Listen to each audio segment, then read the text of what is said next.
Welcome to Unshrinkable, the podcast with a very catchy jingle and where we meet with some really inspiring women doing important work in the world.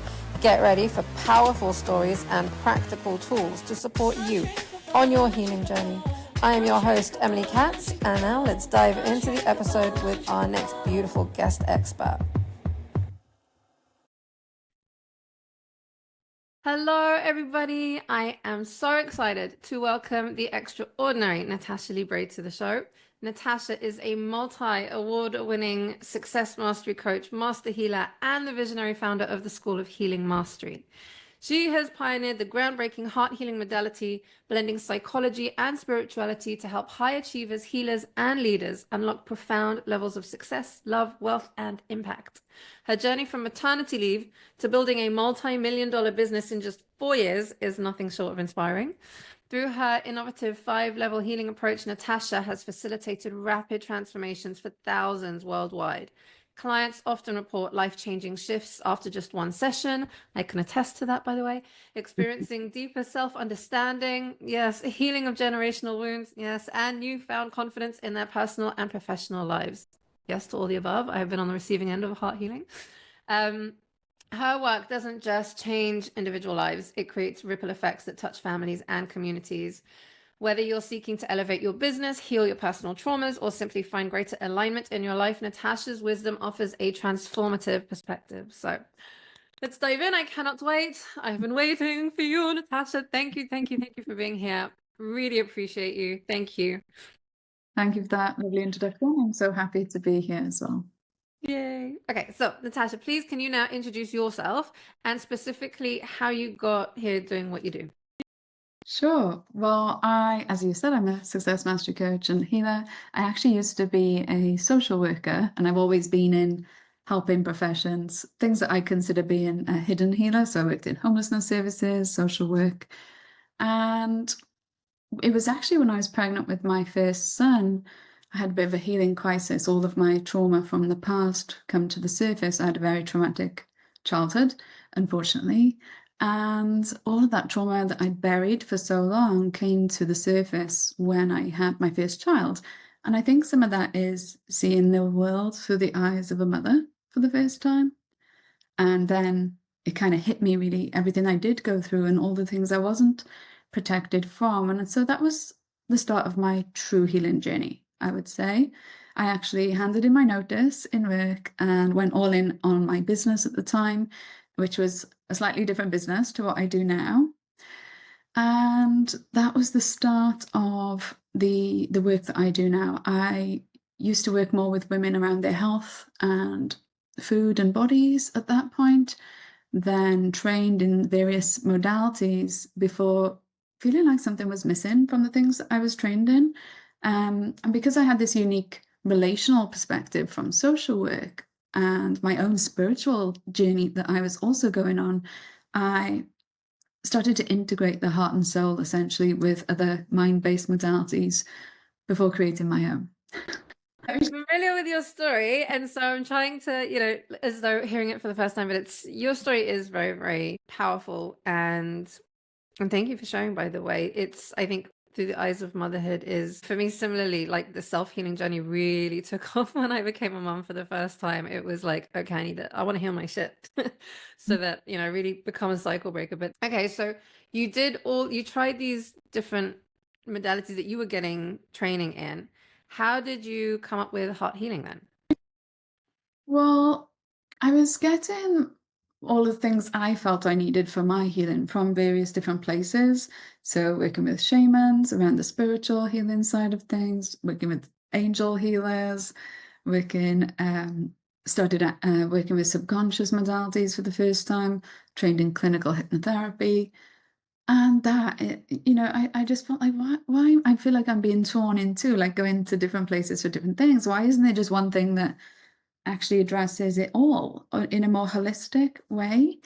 And so I was integrating parts of my own healing journey. So healing from relational trauma, soul wounds, spiritual growth, all of that. And I was integrating my learnings into the methods that I was using at the time, which were very much evidence-based, scientific, more more like masculine paradigm modalities, I would say.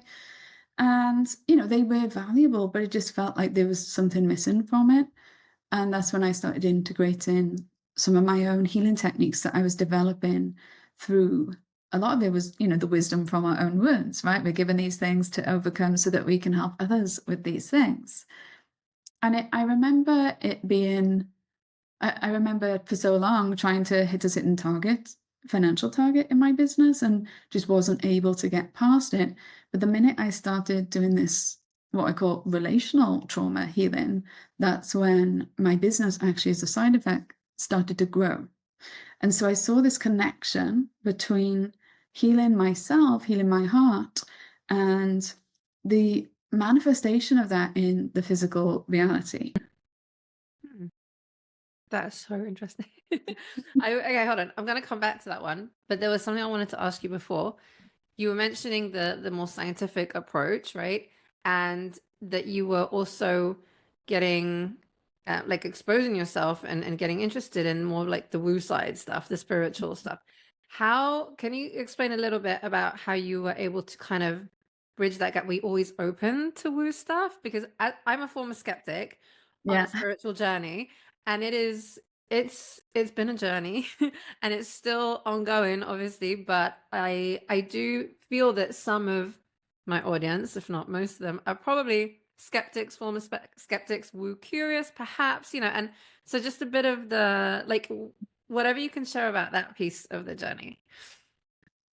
Yeah, so actually, yes, there was always spiritual experiences that I had as a child, but we're made to feel that that's not okay. And I think what happens is we naturally shut down those experiences. And then I ended up going into psychology. I studied in degree psychology, master's in social work, postgrad studies in drug and addictions. And I really went, very much down the scientific route, probably hiding my spiritual side because it's not allowed, right? It's Not not as it's not accepted. normal. You must be, all I had all of the limiting beliefs that that was the right way and the only way. And I think we are raised to feel that and think that. Hmm. So I very much was like straight down the evidence-based science, get all your qualifications kind of track. And also I'm studying again right now. I see the value in that. There is a lot of value in that, but I don't think it's a complete picture. And what I without devaluing any of that, because it is absolutely important and has helped me to become the woman I am today and be able to provide the services I provide today.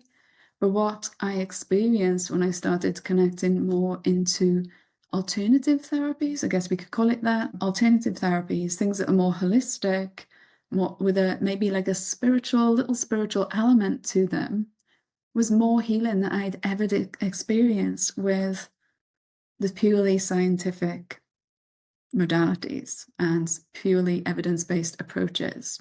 And I want to just point out as well, is that like the alternative therapies that you were learning and getting training in, or that you were also experiencing? Because I think lived experience, when you go through it and you see that it's healing your traumas more than like traditional therapy or whatever, that was at least my experience with traditional therapy. I got to a point and then I was like, no, I want more. Yeah. And then I found that there's so much more out there that's available to us. Yeah, definitely. And I would probably say that was the first, it was experiencing subconscious healing for the first time. That was a stepping stone for me Hmm. into, okay, there's this whole other world of healing available that I didn't really know about before. Yeah. No, 100%. And by the way, you said you continue your studies, PhD? And actually, I'm doing another master's in spiritual. Another master. And I So, remembered it was spiritual psychology, but it was another master's. but I I do, didn't even know spiritual psychology existed as field. I know parapsychology does. it is quite new, but it brings both of my interests together. I And love it. I love it.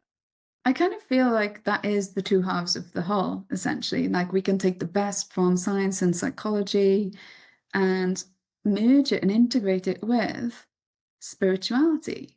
And there's also a lot of evidence base for spirituality and the power of that with healing, especially some people might have heard of something called post-traumatic growth, which Mhm. is the extreme rapid huge amounts of healing and growth that can happen when you heal from trauma. And there's actually lots of evidence that shows us that spirituality and openness to something bigger, something more, is a key ingredient in post-traumatic growth. It's one of the fields and areas of the literature that I want to contribute to as well in my PhD that I'm Yeah. hoping to start soon. So it's post-traumatic growth, survivor studies, and they call it MAD studies as well, where they research, where they study and interview MAD people, because there's it's a whole other thing. But I think that survivors and trauma survivors and post-traumatic growth is I think there's a lot to be learned, and there's still more to add to that. But I love that you're doing spiritual psychology and that this is a growing field. I think it's much needed. And I don't remember where it was where I heard about it. I was trying to think if it was from you, but I don't know if it was from you or from somewhere else, where they like, I think it was a couple of 100 years ago, they separated the church. The church said that, like, the religion said that they're in charge of spirituality and science is not allowed to touch it. Divergence. And then if science tried to cross into spirituality and like study it or whatever, then they would get punished. Like they would get, I think it was around the whole like witch burning era. But there was a split there. I'm trying to remember what it was. Maybe it was on Gaia somewhere. But there was a split there. I mentioned it in one of my other episodes too. I need to look into it. But I think now the fact that it's coming back is really, really important and part of this whole movement I see and shift in the world that we're going through. So awesome. Okay. And heart healing. Would you like to share with us a little bit about your modality? Sure. Heart healing it is a subconscious modality. So we use it when somebody is in a subconscious state. And I describe it as a revolutionary healing approach, which combines scientific, spiritual, and energetic principles for deep, fast, and safe transformation. And really, what we're doing that I feel is perhaps different to other modalities out there is we work with healing the relational trauma that has wounded the heart and caused certain feelings, thoughts, and actions or patterns in your life today. And whereas a lot of other subconscious modalities tend to focus on the experience you went through, so the traumatic experience and healing from the experience that wounded you, from social work, of course, I know that there's this much bigger layer of attachment trauma, relational trauma. The wound to the heart, I believe, happens in the context of the person who did the thing to you, not necessarily just the experience. And sometimes the way I describe that is you can be attacked by a stranger, and that can be extremely traumatic. But if you're attacked by somebody who's meant to love you, that's even more traumatic. There's a bigger layer of trauma, a deeper hurt around that you also need to heal from. And so my perspective with heart healing is it's actually these relational wounds, these relational traumas that have the biggest impact on our hearts and who we are today and who we feel we're allowed to be. Yes, totally agree. Really, really, really important piece, the relational piece. What does a session typically look like? So I would put somebody into the hypnosis state, first of all, take them on a meditative journey into their hearts, and then the heart will reveal what is really at the root of one of their wounds. So we have 5 universal wounds that I believe everybody has, but it's very adaptable to all different types of wounds. And we would take the client into the heart to see what is the true root of the wound that they have that's holding them back in their lives, in their relationships, in their careers today. And it's 99% of the time not the person that they expected it to be connected to. Mm-hmm. I can Or attest to that. Twice, the same person twice. I was like, okay, I've already done that. That person surprised me by showing up. Now the second time, I'm like, okay, it's gonna be someone else now, and it was the same bloody person. It's like, oh, sometimes that can happen because certain people, and not that I know anything about your sessions, of course, but certain people that were very influential in our early lives, like parents, caregivers, or very close family members, sometimes teachers as well, they have such an influence on our identity and who we believe we are and who we turn into, that they can often come up quite a lot, especially if it's your first couple of times doing heart healing. And then I call it the circle of influence. So there's the people that were very, very much influential in shaping your identity.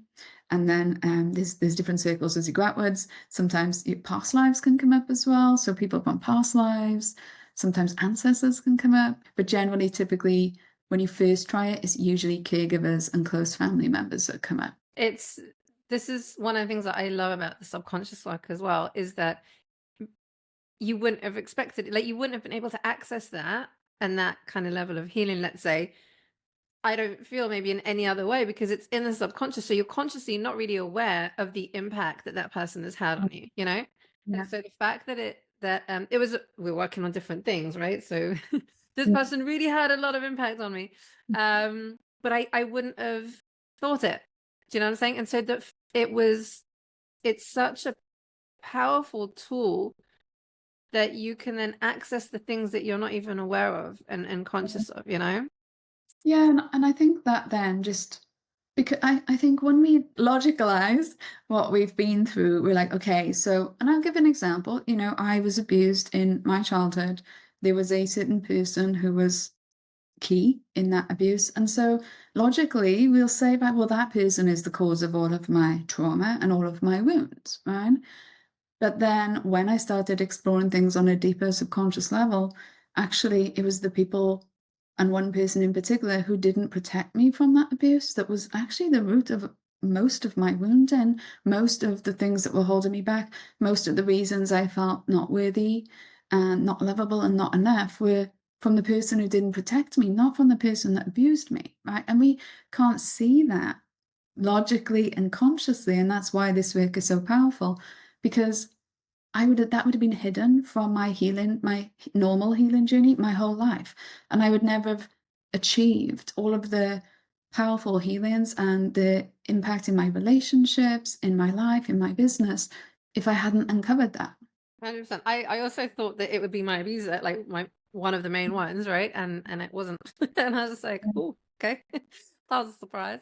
But no, I do want to say that the two times that I've had with different heart healing practitioners, by the way, which is something that I think you can explain about as well, the fact that you certify in it as well, right?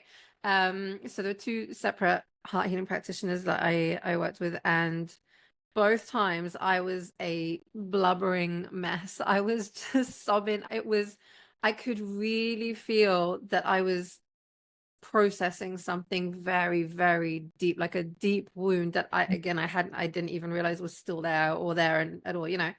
So it's really profound. So yeah, okay. I have another thing that I want to talk about, but let's mention, can you talk a little bit about the fact that you certify, right? Yes, that's right. I do. For the last 5 years, although that sounds like so long now, for the last 5 years, I've also been certifying other professionals, coaches, healers, doctors, psychologists, psychiatrists. They all come train actually in heart healing, and they all comment how it's the most powerful thing that they've ever experienced personally and used with their own clients. I think I recall reading that you were also lecturing or teaching about it at the university somewhere. Like, what's That was actually one of our practitioners. So, one of our practitioners from the Philippines, she was able to teach heart healing to psychologists, more from a perspective of teaching them about the inner child, because inner child is one of the elements of heart healing, and giving them an experience of heart healing so they could feel the power of healing their inner child. nice little segue now for me about the experiencing of it, because lived experience is one of the themes for me in my work and in the podcast. And, you know, like I always ask people to share their journeys as well. I think that lived experience is probably one of the ultimate qualifications someone can have in a way. But about what I was able to experience in your heart healing modality is a little bit more of, I don't know if the right word is awakening, but like a connection more to spirituality. Like there was experiencing it myself. I think it was one of the you were leading it. It was one of your workshops or master classes, and it was a very spiritual experience. Like there was a lot going on there. And I think also you mentioned the going into the different chakras, there's the different archetypes. Yes. So if you think of the heart and you think of ancient traditions and ancient medicine. Pause. Yes, I am interrupting. I'm sorry. But if you're enjoying this episode, you can prove it by liking and subscribing. And also, please, please share it with a friend who's into all things healing. It will be a huge, huge, huge, awesome support for us. So, yeah, go do that. Okay, cool. Back to the show. Thank you. Love you.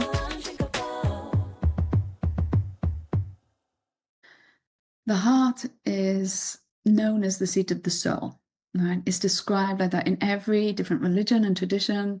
If you think of Egyptians, they always used to, the heart was actually the only organ they put back into the body when they embalmed their dead. I know that's a little bit morbid, but but it's like there's throughout history in Chinese medicine, the heart is known as the emperor because it's thought of to be again the seat of the soul. All these different traditions around the world believe that it's the seat of the soul, that consciousness is also stored in the heart and not just in the mind. There's research that shows the heart actually has its own nervous system, its own memories stored separately from the brain, and that the heart actually tells the brain what to do, not necessarily the other way around, right? So there's lots of evidence out there the heart as more than what we've always been led to believe it is in modern science. And actually, it is coming back to this now. There's a lot more research around the heart and the power of the heart. If Like you energetically as well. I remember you mentioning Mm. like 10,000 times stronger than something else. I don't Yeah, it's got a magnetic frequency, an energetic frequency 5,000 times stronger than the brain. And the heart's field can be felt from 5 feet away from your body. Other people can feel the energy that comes out from your heart. So if you've got a closed heart because you've been through lots of wounding, and I say wounding because it's not always big trauma that causes a closed heart. It's anything that made you feel not lovable, not enough, not safe, not worthy, rejected, abandoned, all of these things are universal human experiences. We've all just got different things that caused it for us, or different people behind it. And the heart, of course, is the heart chakra. There's the 7 chakras. The heart is actually the bridge between all of the chakras. So in terms of your energy system in your body, if the heart is closed, your energy can't flow through all the other chakras. So it is very important in terms of energy and spirituality. And there's also science behind the power of the heart as well. I find it really exciting that we're at a time where the science is kind of catching up and with the spirituality and they're kind of connecting again. Yeah. Um, because I mean, we know we're energetic beings, right? And you feel someone's energy and you have, there's intuition and you get your gut feeling, like all these different things that is mainstream and that is acceptable to kind of like talk about or say, like, oh no, that person, the vibe I'm getting, you talk about it in that way, but there's actual real science to it, but it's also we are energetic. I think the fact that it's becoming more mainstream and it's becoming more okay to talk about. I feel that part of what I really want to do is help bridge the gap as well. Yeah. And so I'm a very visual person and I saw things in your sessions and your workshops that were very profound. And when you experience something, it's like you don't really question it because you just you know Mhm. it, right? You feel it. Yeah.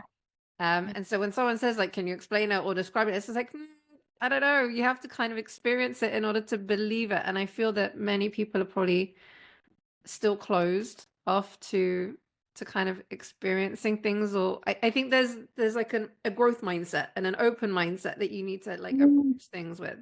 Well, it's interesting you say that because obviously I am doing spiritual psychology studies at the moment, and with all of the things that I'm looking at and reading through, you hear a lot of stories of scientists becoming very spiritual and open to the spiritual, but you don't I don't think I've ever seen a story or come across anything where someone very spiritual has become very scientific and only scientific.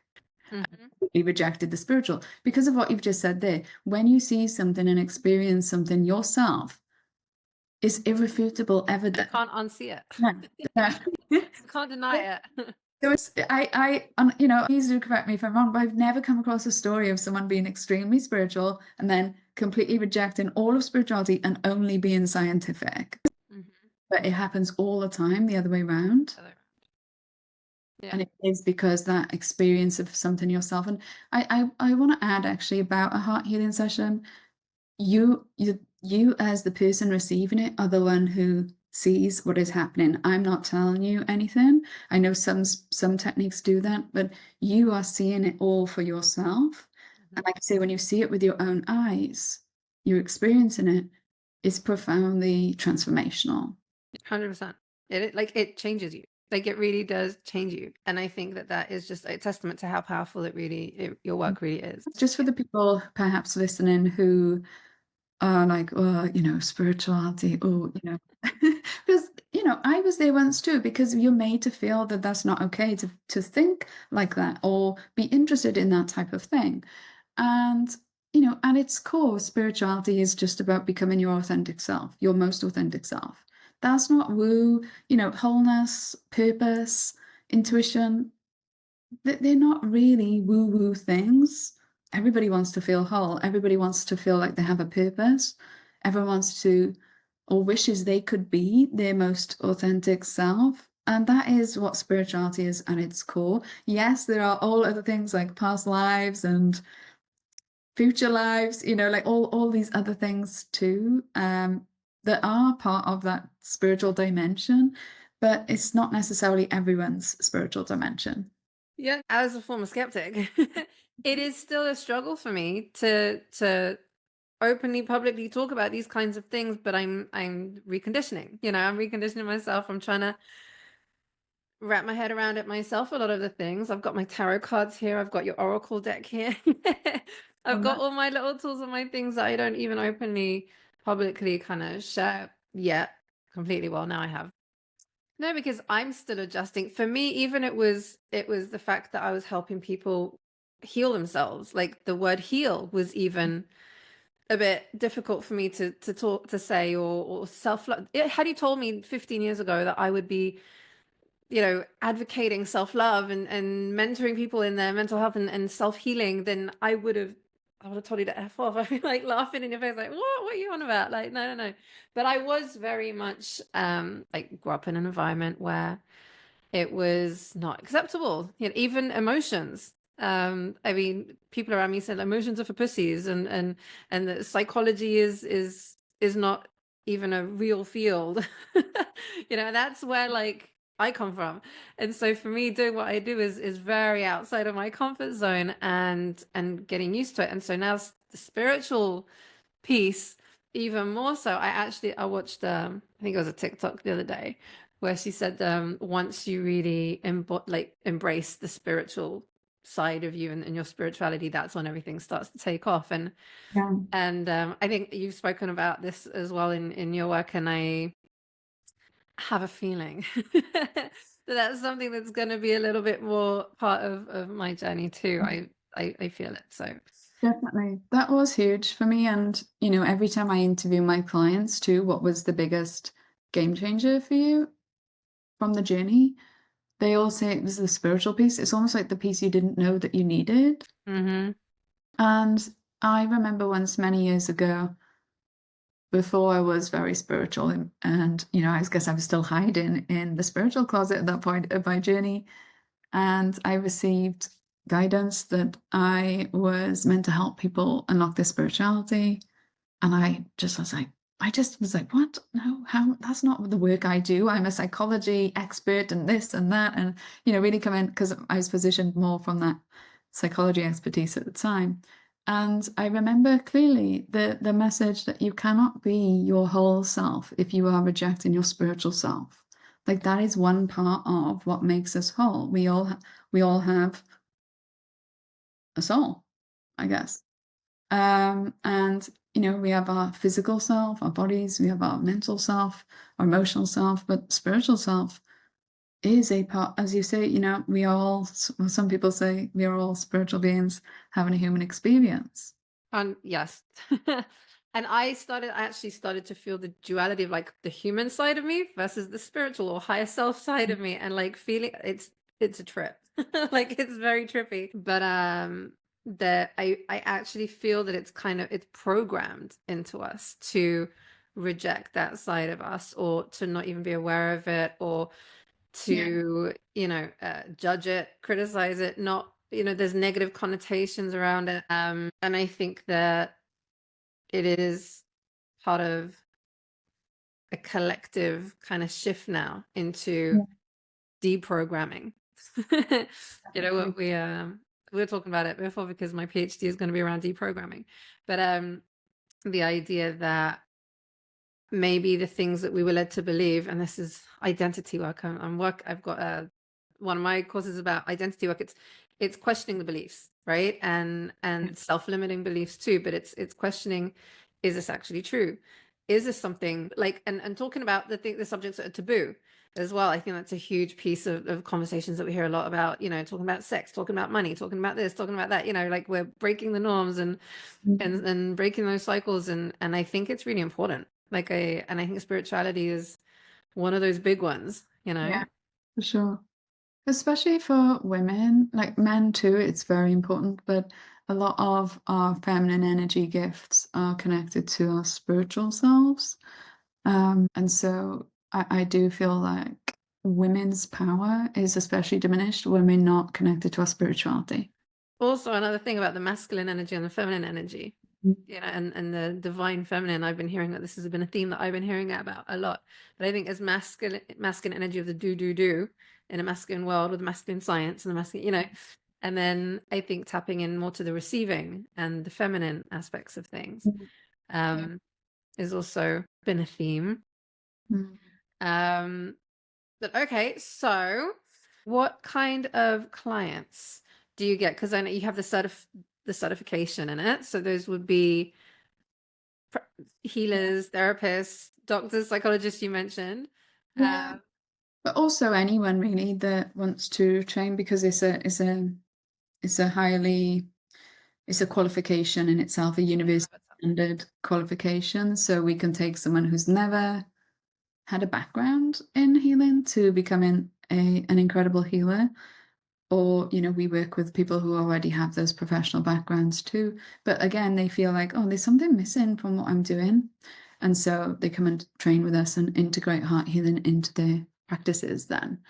But in terms of who I work with in my personal brand, so I have my training school, of course.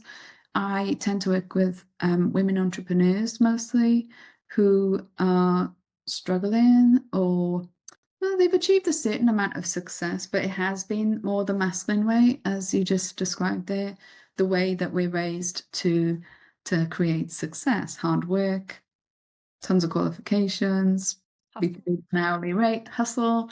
Yeah, so I tend to work with women who are more in their masculine energy, and they are noticing things like not being able to have love and success, or health and success. Like they're always sabotaging one thing for the other, or sacrificing one thing for the other. And so they want, a bit like me, where I was at this income plateau, they want to receive more, but they don't want to do that at the sacrifice to their life as well and their relationships. So it is through healing the heart and the saboteurs that come from the wounds of the heart that we allow women to expand what they can receive and achieve, because their achievements are coming from a healthier place. That's what I wanted to talk about, as well, the Mm. saboteurs. Because I'm a big one on self-sabotage. That's a huge piece of the work that I do. And I love how yours really focuses on this too, in many ways, right? You've got your success saboteurs, you've got your quiz, which it's really helpful to see. By the way, I was surprised about recently when I redid it, and I Yeah. saw that some of mine weren't what I expected Mm. either.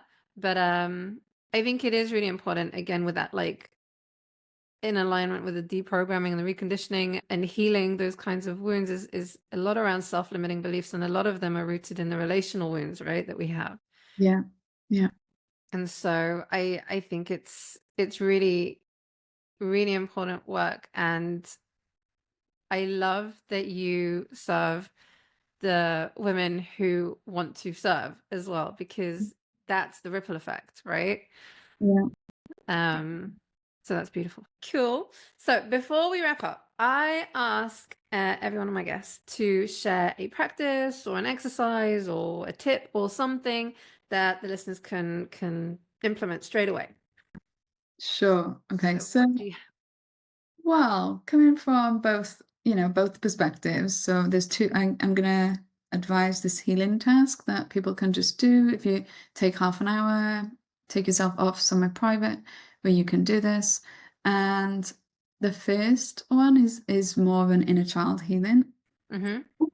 So you write a letter to your inner child. Think of an age. It could be age 5, 6, or 7. It's usually before the age of 8 that most of our beliefs about ourselves are developed. So under that age, and write a letter to that younger version of you, telling her everything, or him everything, for the male listeners too, telling them everything that you wish somebody had said to you when you were a child.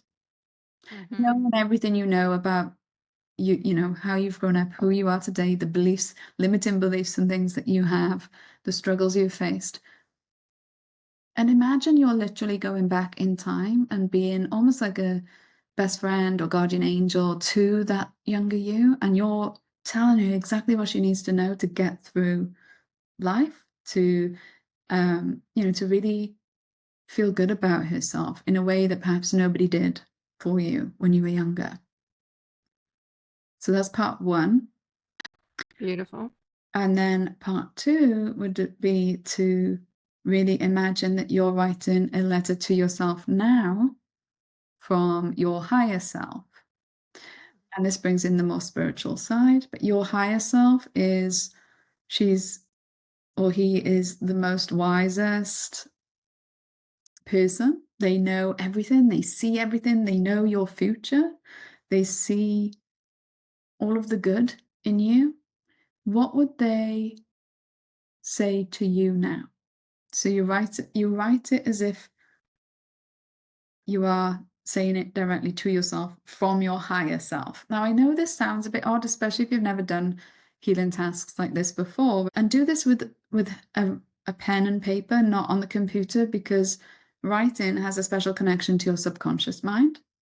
And Mm-hmm. so you will be surprised what comes out when you start to do this task. So you're gonna, number one is going back to tell your younger self everything that she needs to hear or he needs to hear. And number two is your higher self is doing that to you now, telling you everything you need to know and the next steps you need to take to achieve all of the things that you want. I love that. I literally yesterday I was convincing a client to give it a go to write to herself. And I think and her response was like, oh, but it feels so like Right. embarrassing, like, it's like dear diary kind of and I was like, that's not that yeah, automatically we think about journaling, we think about dear diary when we're 12, but Yeah. so for those of you listening experiencing resistance around this task, I highly, highly recommend this, because it really, as you mentioned, the pen to paper, but like I always say that the act of writing, and when you can really go there, like free flow without thinking, you do access your subconscious or something, you can channel, when you're writing, and things come out that you really don't expect them to come out. And there's another piece to this. The writing is powerful, but if you read it out loud afterwards, it's a different layer of release, a different layer of healing. So you might not cry when you've written it, but you probably will cry when you say it out loud to yourself in the mirror or something. It's just a different layer of healing. I love that. So, and the last one, I have similar exercises that I share, and one of them is to imagine yourself as like the end of life version of you, so you're like Mhm. 90-year-old granny you, whatever. And I remember I did it to myself and I was sobbing like a baby halfway through. I was like, you get exactly what it is that you need to hear. And you don't realize that that's what you need to hear, but it hits on something and you're just like, okay, where did that come from, you know? But I'm gonna try these ones out. These are awesome. These are just examples of something we call therapeutic letters.